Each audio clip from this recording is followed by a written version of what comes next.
आज पूरी दुनिया की नजरें टोक्यो पर लगी हुई हैं, जहां दुनिया के 4 बड़े देशों के नेता चीन के बिल्कुल करीब बैठकर चीन को ही रोकने की रणनीति बना रहे थे।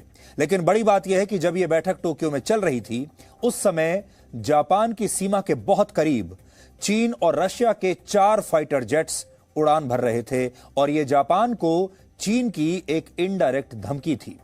इस बात की जानकारी खुद जापान के रक्षा मंत्रालय ने दी है और उसने रशिया और चीन पर जापान को उकसाने का आरोप लगाया है और कहा है कि इन फाइटर जेट्स ने अंतर्राष्ट्रीय हवाई क्षेत्र का तो उल्लंघन नहीं किया, लेकिन ऐसे समय में जब क्वाड की बैठक टोक्यो में चल रही थी, तब जापान की सीमा के नजदीक, इतनी नजदीक इन फाइटर जेट्स का उड़ान भरना कोई संयोग की बात नहीं हो सकती। यह जानबूझकर किया गया है।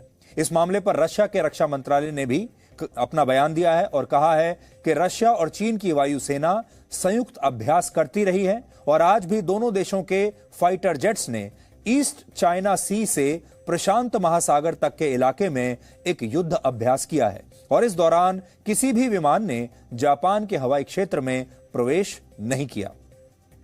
चीन के सरकारी अखबार ग्लोबल टाइम्स ने इस संयुक्त अभ्यास का एक वीडियो जारी किया है और कहा है कि नवंबर 2021 से अब तक चीन और रशिया ऐसे 4 अभ्यास कर चुके हैं।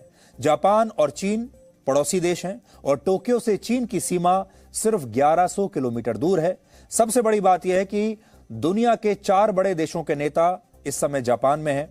टोक्यो में उनकी आज बैठक चल रही थी, अब तो बैठक खत्म हो गई है, लेकिन ऐसे समय में चाइना और रशिया के फाइटर जेट्स का जापान की सीमा के इतने करीब आना और आज ही के दिन प्रशांत महासागर के आसपास युद्ध अभ्यास करना अपने आप में एक ऐसा संकेत है, अपने आप में एक आप कह सकते हैं कि इनडायरेक्ट धमकी चीन ने जापान को देने की कोशिश की है। आज क्वाड देशों के सर्वोच्च नेताओं की दूसरी व्यक्तिगत मुलाकात हुई और यह मुलाकात लगभग 2 घंटे तक चली। इस बैठक से पहले जापान के प्रधानमंत्री फूमियो किशिदा ने प्रधानमंत्री नरेंद्र मोदी का स्वागत किया और इस दौरान वो अमेरिका के राष्ट्रपति जो बाइडेन और ऑस्ट्रेलिया के नए प्रधानमंत्री एंथनी एल्बनीजी से भी उन्होंने मुलाकात की। इसके बाद इन चारों नेताओं ने क्वाड की बैठक से पहले एक तस्वीर साथ में खिंचवाई और यही तस्वीर आज चीन को बहुत चुभ रही होगी। देखिए, ये वो तस्वीर है जो चीन देखना पसंद नहीं करेगा और चीन के बहुत करीब यानी टोक्यो में ये तस्वीर खिंचवाई जा रही है।